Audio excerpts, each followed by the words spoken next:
What's up, everybody? This is Derek Kirby. Welcome back to the Dallas Prospect. It has been a brief minute since we've been back on here. There is plenty of Mavericks news and just general goings on of note. Thank you for being patient with me while I've been away.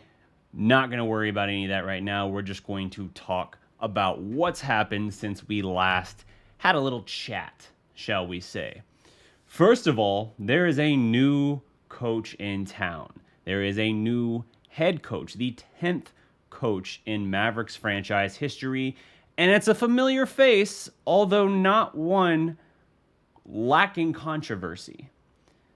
JKidd is now the Dallas Mavericks head coach, and there was so much of interest in how the transition went. The absolute circus that surrounded the Dallas Mavericks between the end of the season, whether it was the exit interviews and Donnie Nelson kind of throwing that shade at Luka, saying he needs to be a better leader and understand how to distribute the ball better, whether it was that weirdness and then how he continually doubled down on it, to his sudden departure, to Rick's sudden departure, despite, 11 days earlier saying he has every expectation of being back this next year.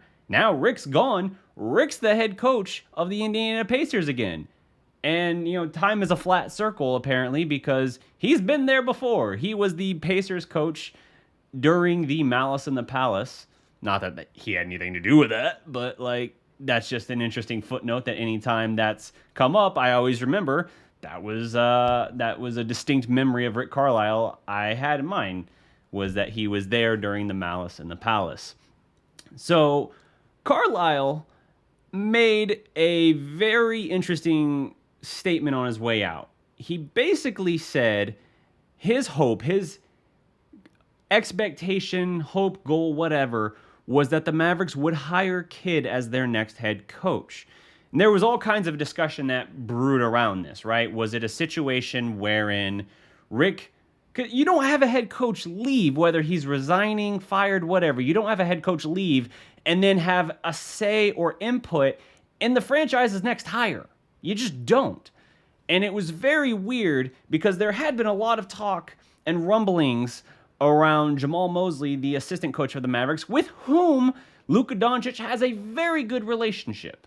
So why would you bypass him? Why would Rick intentionally, seemingly, undercut one of his assistant coaches on the way out the door by endorsing an outside hire? Yes, we know Kidd's franchise history with the Mavericks. We know he won the title in 2011. We know he was drafted by the Mavericks back in 94. We know all of these things.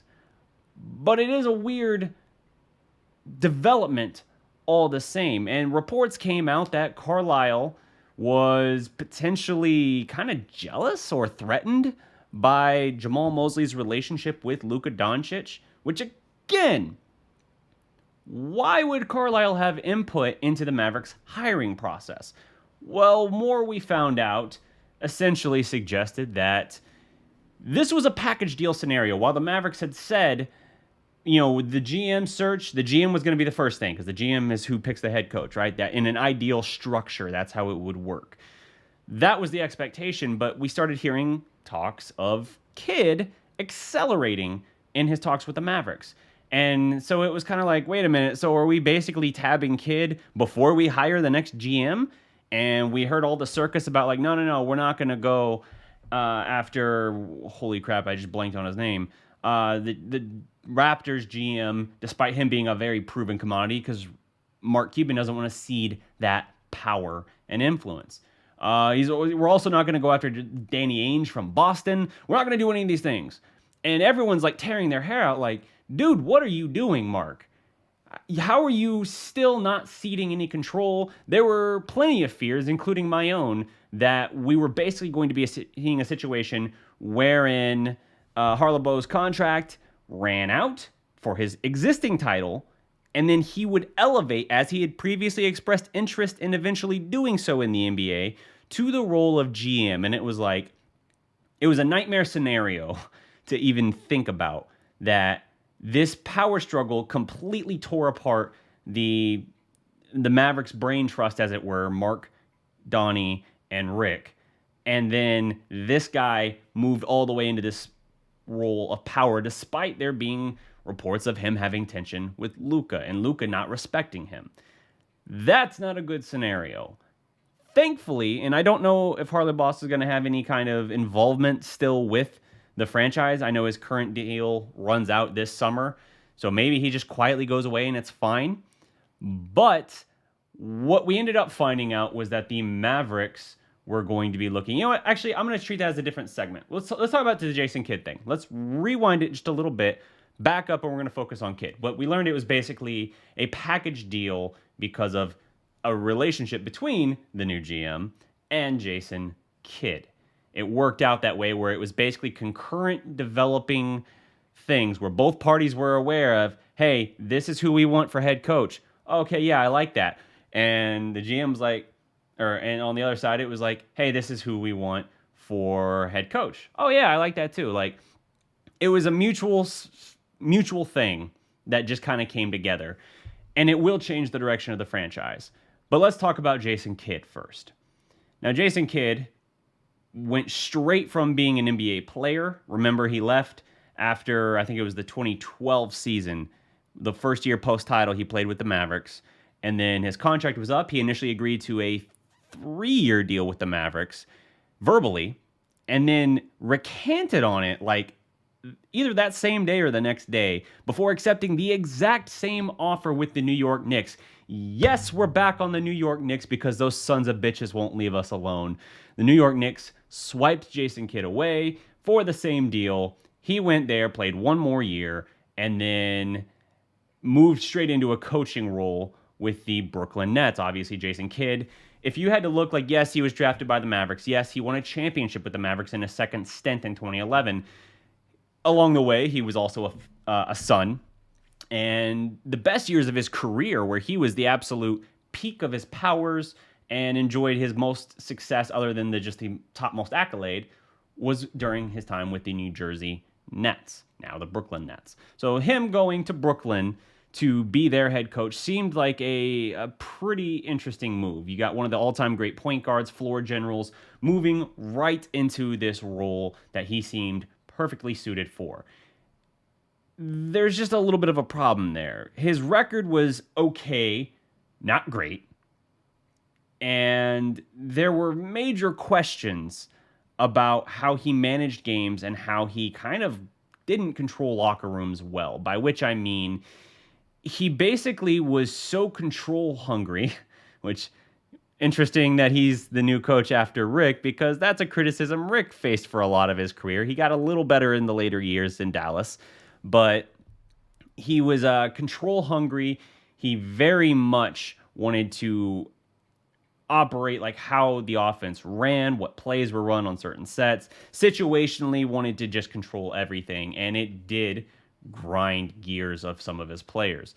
Eventually, he gets traded. Yes, the head coach traded, one of those rare scenarios, to Milwaukee, coaches a young Giannis, and for what it's worth, Giannis was reportedly devastated when Kidd got let go eventually, but there were just situations where you looked at it and you're like, man, I don't know that you're a great coach, honestly. Like, again, your record's not bad, but your team doesn't seem like it's always well run. And you'd have weird situations where, for instance, Chris Middleton would be shooting free throws. If he makes the free throw, the team goes up 4, and Kidd is basically telling him, no, intentionally miss the free throw. It's the end of the game, less than a second left.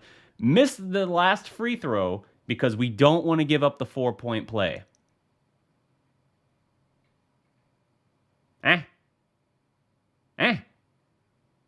You think their odds of completing a 4-point play with 1 second left are greater than their odds of not just making a 3 without being fouled and tying the game anyway and going to overtime? And this apparently wasn't even a one-off issue.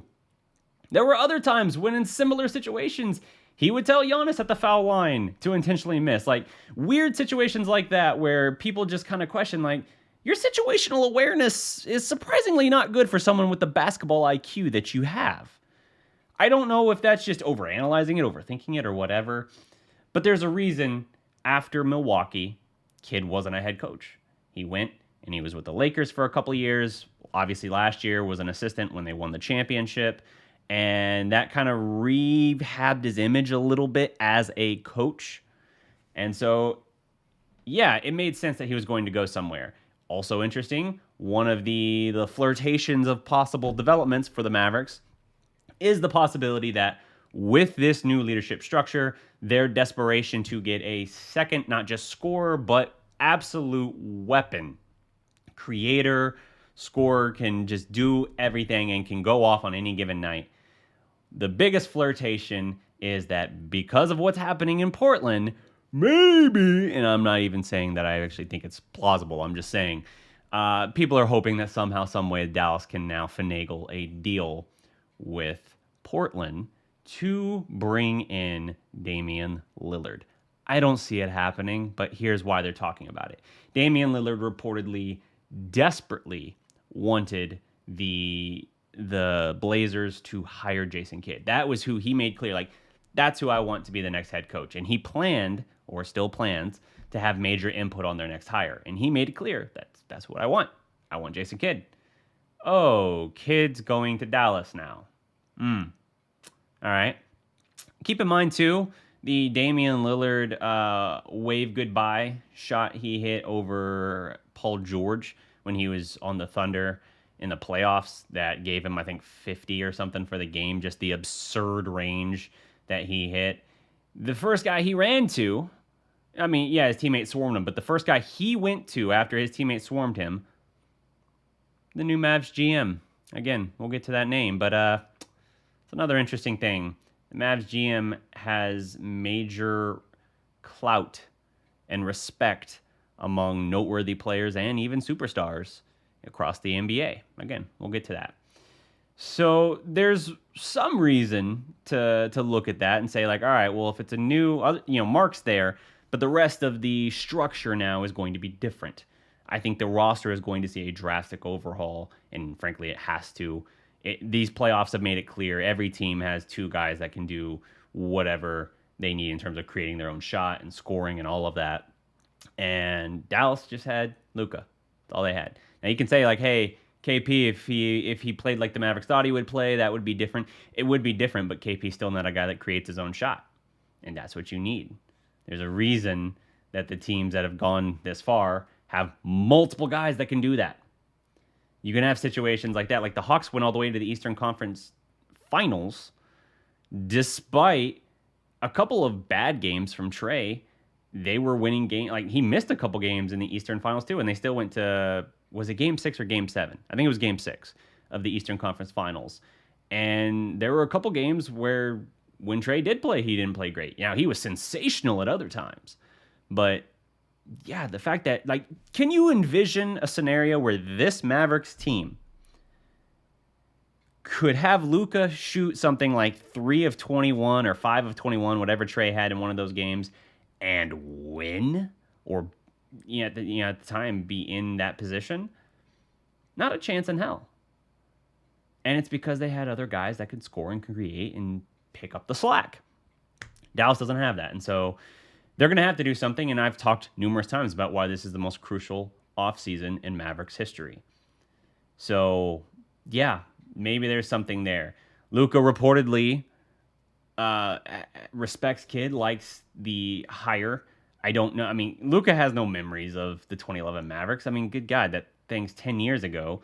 Luka's 22 years old. He was 12 when that happened. Like, he's aware that it happened, obviously, but, like, it's not like it's not the same thing as, like, Luka talking about, like, LeBron. We know that Luka had huge, almost idolization of LeBron in terms of, like, as a favorite NBA player to watch before he came to the NBA, that there was immense respect there. I don't know that Kidd is the same situation, but reportedly Luka does like the hire, even though, there were initial concerns about, like, oh, well, he's a bit distressed about Donnie Nelson being gone. But it just sets up in a situation wherein you get the change of face, and Kidd, I'm willing to believe Kidd will be better as a head coach now than he was then. He's had more time away from it, more perspective. He's learned being an assistant now, and being a little further removed from his playing career, I think actually will help him as well. I think he was still a little bit too engaged and controlling in that regard, and now he kind of understands that he has to kind of step back a little bit and loosen those reins, especially when you got Luka as your point guard. You're going to have to loosen those reins, because Rick had to figure that out very quickly. So, in the hiring of Kidd, the Mavericks lose Jamahl Mosley, which is a very quality assistant coach. And it's just because he didn't get any real consideration. Now, Kidd was going to come in and hire his own staff. Obviously, some of the guys stayed on, like Shamgod and all that. Like, some of those assistants stayed on. That's great. But Mosley is a loss. I would have been very interested in seeing the Mavericks hire Mosley. And I'm a little bothered by how he didn't get real consideration outside of, like, Mavs Twitter. Salute. Oh, I got to fix that positioning. Towntext donated $5 through Super Chat. Whoop. What do you think about the Mavericks getting a true point guard and moving Luka to SG or the wing? That's a good question. And salute for the donation, D-Town Tex G. If you could pull off a Lillard thing, obviously that's it. But I don't know that you have to move him from point guard. I think you could still just have another creator. I don't care if Luka's a point guard. I understand wanting to drop the usage rate a little bit, but if you have another guy who can reliably create and run the offense, then you'll get that driven down a little bit anyway, where you don't have to run him into the ground. So I would like to see them do that, but as long as they get another guy that can create and kind of run things, orchestrate the offense a little bit, it doesn't matter to me if Luka's a point guard, shooting guard, whatever. I mean, hell, I think they listed him as a small forward at the very, very start of his rookie year, and then they moved him to the point guard pretty shortly thereafter. People were calling him a point forward. He's not a point forward. He's a point guard. But, yeah, so on the Kidd hire, I think learning as an assistant the last couple of years with the Lakers, I think that gives good perspective. I think he has good distance.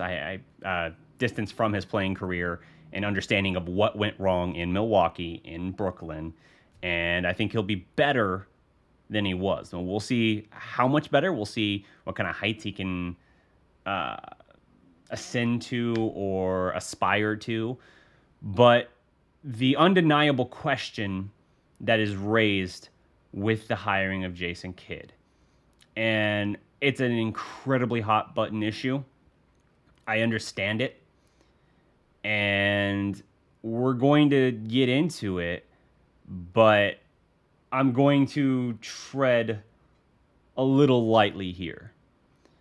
So Jason Kidd does have a domestic abuse arrest in his past, and that is a very, very big point. Salute Kent Ketchum for the donation. Kent Ketchum donated $2 through Super Chat. What do you think about Mike Conley Jr.? What do I think about Mike Conley Jr.? I just realized you guys aren't hearing the desktop audio. Weird. What do I think about Mike Conley Jr.? Hold on, let me finish the point I was making, and then I'll answer that. Well, I'll get more into it. I like the idea. I just don't see the odds of him leaving Utah. Utah's already said that they are determined to retain him. So I'll get into that a little bit more in a second. So Jason Kidd does have a past arrest for domestic abuse on his record. Granted, this was way back in 2001. It's 20 years old. So the criticism and stuff that was running around on Mavs Twitter was people aware of it now who weren't aware of it 10 years ago, even though the story was talked about when the Mavericks traded for Kidd again in 2008. It was talked about. It was written about by Brad Townsend in the Dallas Morning News. It was addressed. Kidd talked about it, was contrite in it, and there was reason to believe that he's grown since then. Again, he was drafted in 94 out of Cal, and then 01 is when this happened. It happened when he was gone from Dallas. He was in Phoenix, I believe, at the time, and that actually, I think, helped serve a role in his moving to New Jersey. But with that being the case, given this franchise's recent history, right? Whether we're talking about Pants DJ, whether we're talking about the Mavs.com writer, whatever we're talking about, this franchise has major red flags as it relates to domestic abuse, as it relates to sexual harassment and things like that. Like there was the Mavs scout who had a summer league thing, reportedly, sexually assaulted a woman within the Mavs organization as well. I believe it was. I covered the story then. It was another Sports Illustrated thing. But this franchise has very big concerns of this issue. Like Scent Marshall, a big reason they hired her was to try and like repair the image on this front. So hiring JKidd, who was arrested in 2001 for domestic violence pertaining to his first wife, that's a big deal. It's a very bad tone-deaf optics decision. It's not to say that he doesn't deserve another chance. It's just the optics. If he had gone anywhere else, he would still have to address it. Just like Chauncey Billups had to address his 98 rape allegation that was brought against him. He's the new coach now in Portland. He had to address that. And the franchise tried to quickly swerve away from it. Like the PR team immediately shut down the question and moved on to a new thing, which was actually a bad look for the franchise because I think Chauncey at least looked like he was prepared to give a thoughtful answer on it, and he got cut off as well. So you're undercutting your head coach immediately because you're like, oh, no, we don't like that. We don't want to talk about that. We don't want that to be the story of today. Well, you made it the story of that day. So in the case of Kidd, if he had gone anywhere else, he probably still would have had to address it, just based on what we saw with Chauncey Billups in Portland. However, the optics of this franchise and everything that's been surrounding it in recent years, and how far back some of these date, right? Like what we know about effing Pants DJ, why Pants DJ is a thing, that speaks volumes. It looks worse because of what our recent history around such matters is. And it makes it sound like lip service when we say, we're going to do things better. We're going to address these issues and fix our internal culture. Well, then we saw that the front office was an utter wreck and everything like that. And it was complete circus dismay. And now we're rebuilding it, and that's great. But to put Kidd in a position as a head coach, I understand it's not the same as like your team superstar. But you're the head coach. You're basically one of the foremost, if not the foremost, representation of that franchise in its leadership and its direction. At least in terms of basketball. And having him with that in his ledger here, where we've had all the problems and said that we were going to address them, it's bad optics. And again, I'm not saying it's 20 years old. He's already addressed it when he was here last time. It was brought up. I just think the magnifying glass on such issues is bigger now. And for good reason.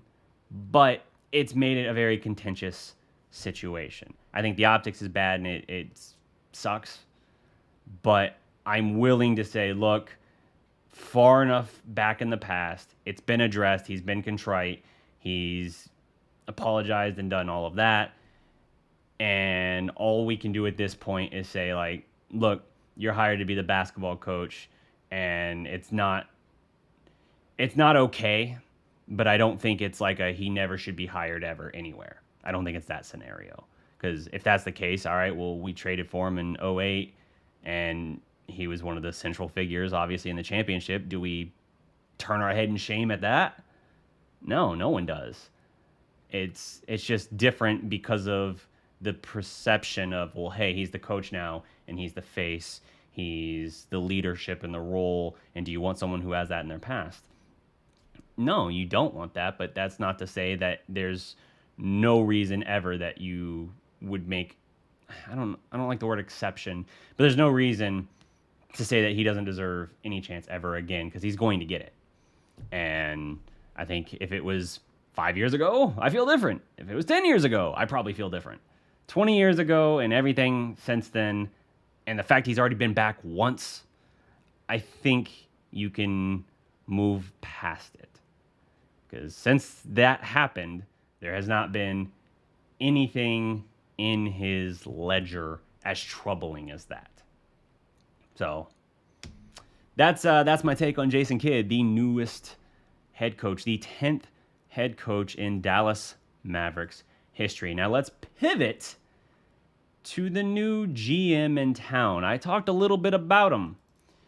Nico Harrison is the newest head coach in Dallas. And I said head coach. I'm trying to pull up the graphic and my brain just short-circuited. The newest GM in Dallas. And as a result, there's going to be some change. Now, people might look at this and say, why would you go hire a Nike executive that a lot of people hadn't even heard of? Like, you need a basketball mind. You need Danny Ainge. You need the Raptors GM. Like, you need one of these established, proven commodities. Well, here's why Nico Harrison is a great hire for what they're trying to do. One, he's as well connected, networked, and has good rapport with every premium superstar. That's not to say he's never missed. He has. He made a very poor judgment call on what the future held for Steph Curry. And yeah, that's why Steph's not Nike. That was bad. No one's record's perfect. And that's a big miss.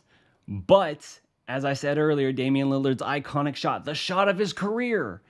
He's swarmed by his teammates. Who does he go find on the sideline? Who does he interact with? High five and hug. Nico Harrison. Nico Harrison carries respect. You had players around the league sounding off on the hiring, saying they love it and that this guy is well respected, highly regarded by players all across the league. You found out as well that multiple other franchises had wanted to hire Nico Harrison away from Nike for several years. Now, I never saw a list of who those franchises were, but multiple franchises, regardless, wanted to lure him away. The fact that you got him, as opposed to, a bigger basketball franchise, be it a bigger city, market, whatever. Dallas is a huge market, but the Mavericks don't carry the ledger in NBA respect that they might wish they did. But multiple other franchises wanted to hire this guy, and they could never lure him away. Mark Cuban found a way to do that. And this is, again, a situation where it was a concurrent developing situation with the Jason Kidd hire. Nico Harrison has a close relationship with Jason Kidd. He loved that the Mavericks were looking to hire Jason Kidd. Jason Kidd loved that the Mavericks were looking to hire Nico Harrison. So you get a guy who's well connected, has, at least as far as like premium talent. That's my question and concern there, right? We know he can evaluate these, again, no one's perfect. He missed on Curry. That's a bad one, bad one. But we know that this guy can evaluate talent, that he's super interconnected and well respected. Can he build a roster, the middle parts, the lower parts, like the role players and all of that, right? Like even in your championship run in 2011, you had Jan Mahimi making huge contributions in the finals in that game 6. That is incredible. That's a guy that you plucked off the roster from the Spurs, and you got something huge out of him in the biggest game of your season that helped contribute to you carrying that momentum into the fourth quarter of the clinching game of your only championship in franchise history. That's not a guy that would have jumped off the page and everyone look at it and say, we got to go get that guy. That's where Donnie Nelson's eye for talent and evaluation was good.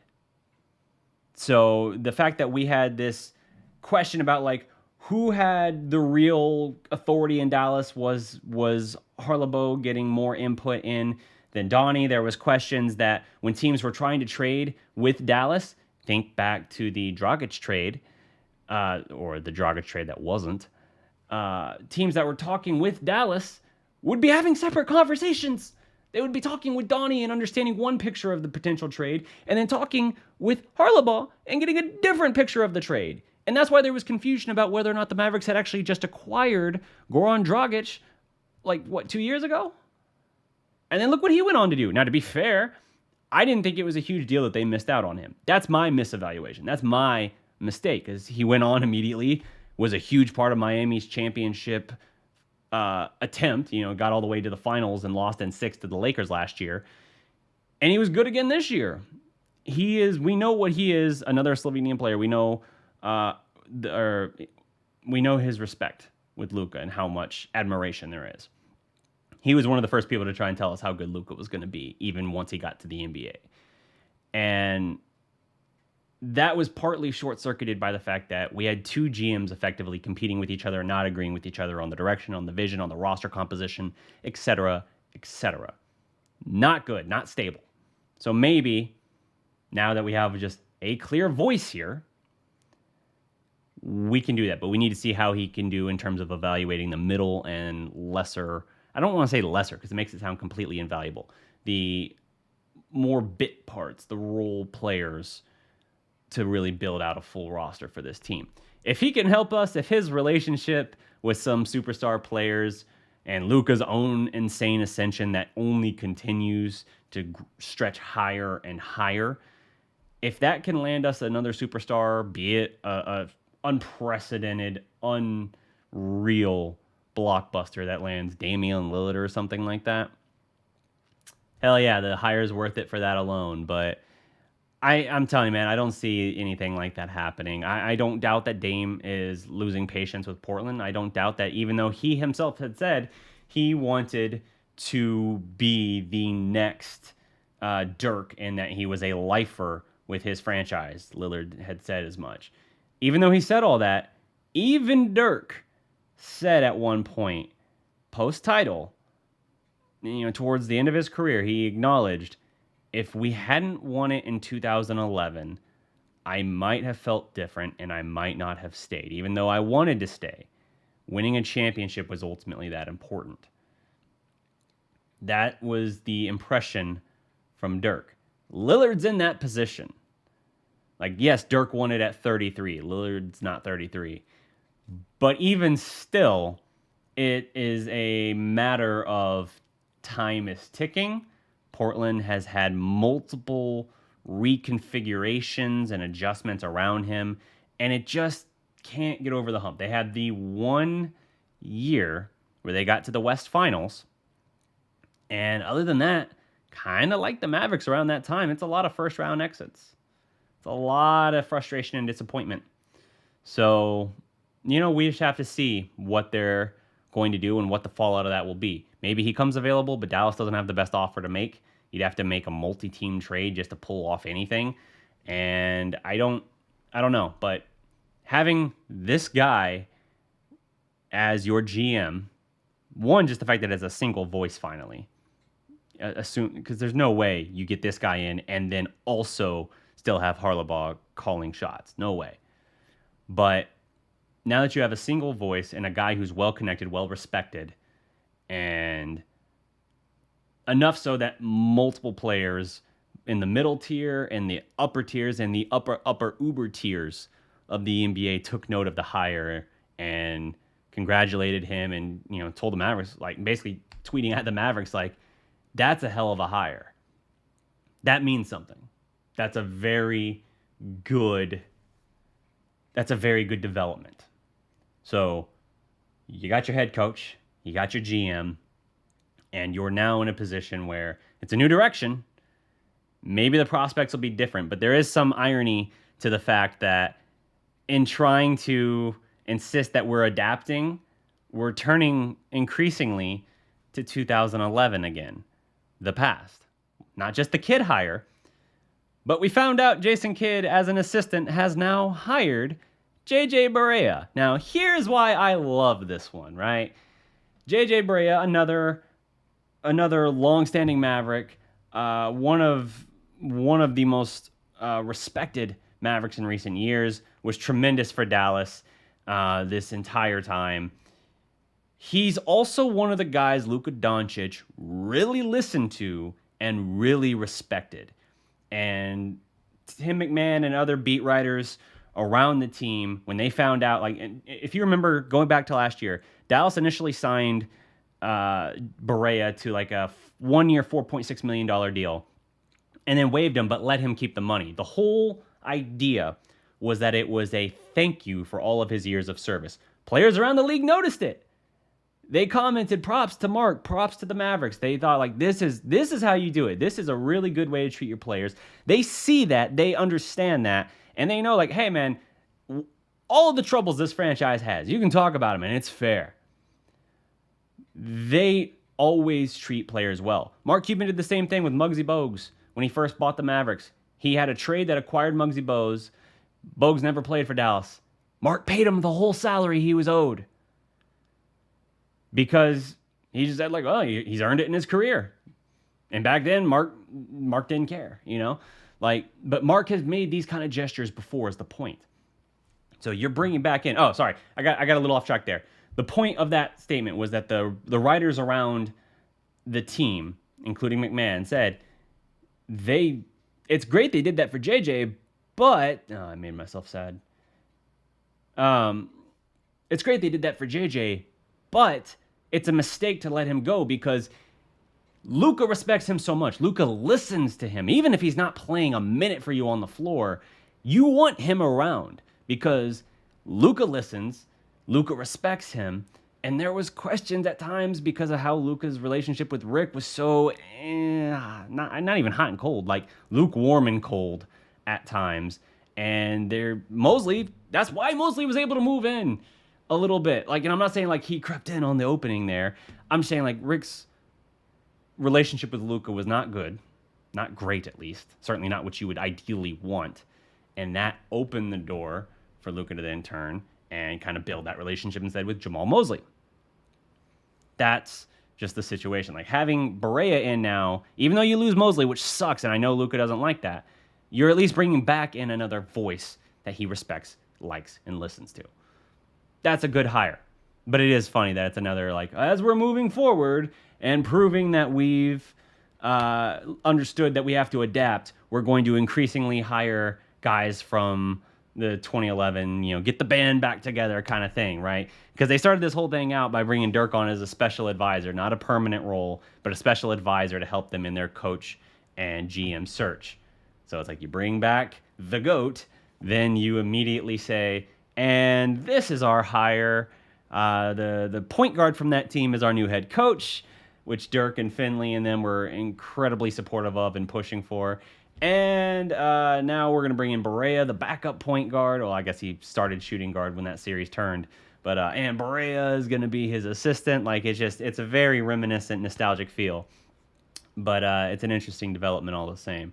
So you do all of that, and you now have a direction that's new. We're going to see what it translates to. This is still a critical offseason. They have to really pay out big with this. Luka's going to sign his Supermax. They're going to have to figure out what they're doing with regard to getting another creator. I think for sure Porzingis is staying this year, unless you pull a Lillard-like deal, in which just making the cap work and flipping that, you would have to move them. But it would have to be a multi-team trade because I don't think Portland's a fit anyway for where they want him. We know teams like the Wizards have expressed interest in Porzingis. We know that the Hornets have expressed interest that they're, quote, closely monitoring. We know things like that, and that's great. But I think odds are you're going to have Porzingis here again this next year. You're going to have Kidd and kind of the new structure. Like, how can we continue building around him, and can we salvage this situation? Because we had much higher expectations. His contract's going to be incredibly hard to move anyway. It's going to be basically taking pennies on the dollar, a bag of beans minus the bag. And that's what they would be looking at right now if they did move on. They don't want that. And so I think they're likely to at least try for at least up until the deadline to see if they can recoup that. Now, Porzingis is out there. He's working out. He's posting all his Instagram photos and videos and shit of him squeezing giant medicine balls and doing all this. And he's looking a little more like jacked Porzingis like he was before his first year playing for the Mavericks again. And, you know, in terms of his body staying healthier, that was good. It's also Porzingis' first off season in like 3 years, not having a surgery, although he had intimated at one point late in the year that he had a wrist issue he would have to, quote, deal with in the off season. Maybe that was rest, or maybe there's some kind of light procedure there. I don't know. But I never heard where it went beyond that. So you're going to have him coming back understanding, like, dude, if I don't salvage it now, if I don't rescue my career now, one, I'm going to go somewhere that'll just take me, right? Like somewhere that'll just take me for nothing. And my career could be in trouble. I'm not saying it's dead at that point. I don't think that would be the case, but I think it would be on life support. Just have to see. So that's what you're probably looking at in that regard. But pivoting now to, for the time I have left, my last topic of the day here. While the NBA is briefly quiet, we do have basketball going on of note. We had the Olympic qualifiers, and for the first time in the country's history, thanks to Luka Doncic, Slovenia has qualified for the Olympics in basketball. I almost said the basketball Olympics, then I was like, that's not how you say that. Here's why this is noteworthy. Like I said, it's their first time ever doing it. Luka is officially, he already was, but especially now, GOAT, God tier level, legendary in that country. I am reminiscent of when Dirk was named the flag bearer for Germany, and you saw him tearing up as he was bearing the flag for Germany, and it meant that much to him. Here's the thing. Here in the U.S., we take for granted the importance of the Olympics as it relates to basketball, right? Because we've been just incredibly spoiled. To us, for the most part, not everybody, but a general perception is like, if your favorite player or a guy from your team is named to the Olympic roster, it's prestige. It's like, oh, hell yeah, that's like it's sort of like the feeling of like being named All-NBA or All-NBA second team at least. Like, it's a noteworthy achievement. But even then, after you've done it a few times, you start to not care as much. Whether you're talking about the player or the fan of that guy, you're just like, oh, all right, cool. I kind of wish he would get rest in the offseason. And you saw that kind of happening, right? Because, like, you had the Dream Team in 92. Then, I think it was the 2004 Olympics. You had the U.S. finally get humbled because they had been returning lesser and lesser and lesser rosters year after year after year. Until finally, even though you had a Carmelo and LeBron roster in 04, you lost to Lithuania. You got a bronze medal. Not even close to the best roster you could put out there. Yes, again, you had LeBron and Carmelo, but they were in like their second year. Or maybe it was the end of their rookie year and they were going into year two. Regardless, a very different picture. Then you had the Redeem Team in 08. That was a huge roster that brought all the big names back because people were motivated to avenge the loss. It's not the same for other countries in this case. For them, this is the rock star moment. This is a huge deal. Keep this in mind too. Canada failed to qualify for the Olympics in basketball. They have, of all the countries, they have the second most NBA talent. They failed to qualify. Luka by himself just propelled, well, not by himself, but you know what I mean, propelled Slovenia into the Olympics for the first time. That is huge. I mean, that's incredible. And you had, he was asked around that time in a press conference if winning a gold medal with Slovenia would mean more to him than winning an NBA championship. Part of that, and I honestly, I don't care what his answer is in this case. I'm just explaining my thought process here. Part of it is, given the timing of it, like if you asked him the same question in the middle of the NBA season, does he definitively say what he said here? Does he say the same thing? I don't know. Honestly, I don't care. It's just something I'm curious about. But he gives the answer of basically winning with Slovenia a gold medal would be the greatest accomplishment. But then added quickly to that, but it'd be nice to do both.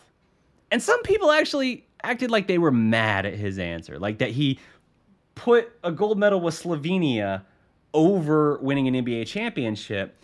And that's just hilarious to me. It's, again, this is a case where Americans are just so effing spoiled by winning the gold basically every Olympics in basketball and not even having to run out their best players to do it most of the time. They're so pulled into that narrative, they don't understand, like, this is everything. Like, if you love your country and you're, like, think about the underdog thing. This would be like, for Luka and Slovenia to win a gold medal, would be like March Madness, the 16 seed going all the way and winning. Like, it would be a monumental Cinderella run, upset after upset.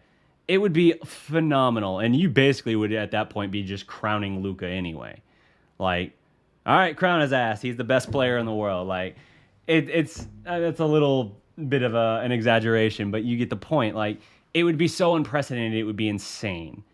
And so, yeah, if he were to do that, that would be like a bigger accomplishment than winning an NBA championship, even though it's not like it's a definitive, like, oh, well, you won the Olympic gold medal. It doesn't mean you can never win an NBA championship now. You can't do both. Your resume doesn't have room. To be fair, his resume is longer than my left leg.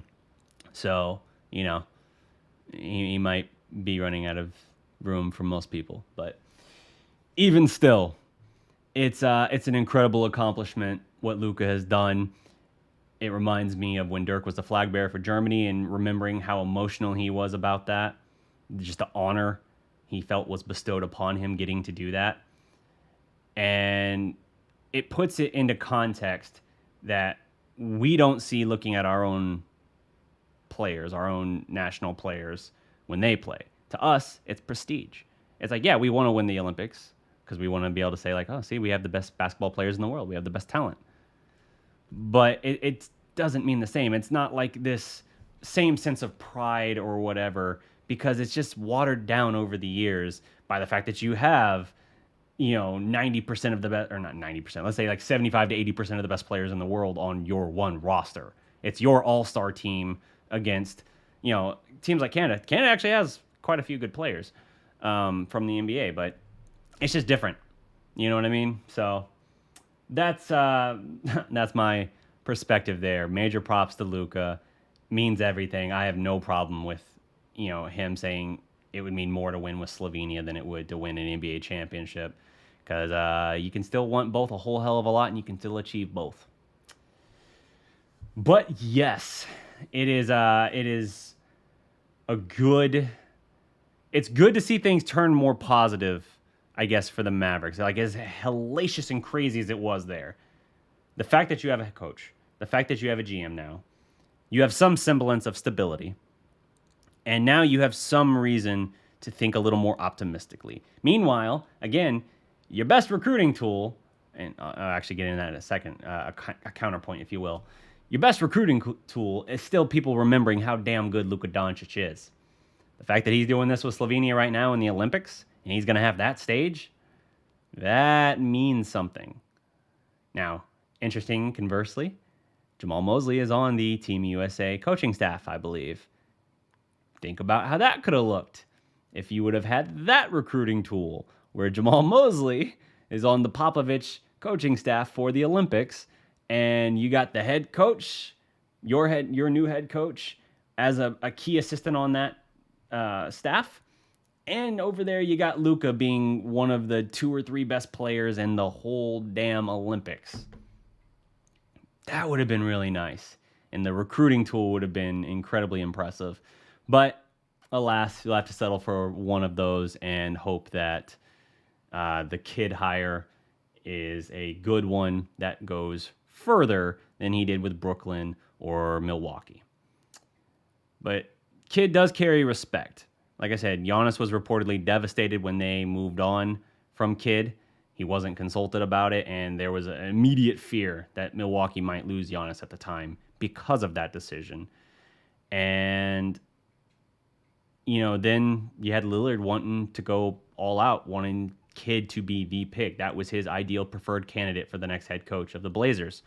And that fell through for them to our advantage, potentially. But he carries some respect. He's not a squeaky clean ledger. And there's going to be controversy from that, and partly rightly so. I believe that. I think it's a very complicated situation. And, I think given all the circumstances, the best thing is to just see what it looks like as it plays out. How does Kidd look as a coach? Is he better at managing the game? Is he better at loosening the reins a little bit? Because you can't. Rick Carlisle said at one point in Luka's rookie year, he realized he had to give him slack on the leash because you can't hold the reins. I know I just changed the analogy from a leash to reins, but you can't hold the reins too tight because you're taking away what makes him so special. That was something he said he actually learned from Popovich as it related to Manu Ginobili. You can't try to take away that creativity and that ability to create because it's what makes him so unique and so special in the first place. Kidd's going to have to show that he's learned that same lesson. But we'll see, man. We'll see what the future holds. A lot obviously went on in the couple weeks that I was out of pocket. That almost feels like an entire off season's worth of news just in my absence for a couple weeks. But all the same, we'll be sure that we're not gone that long again.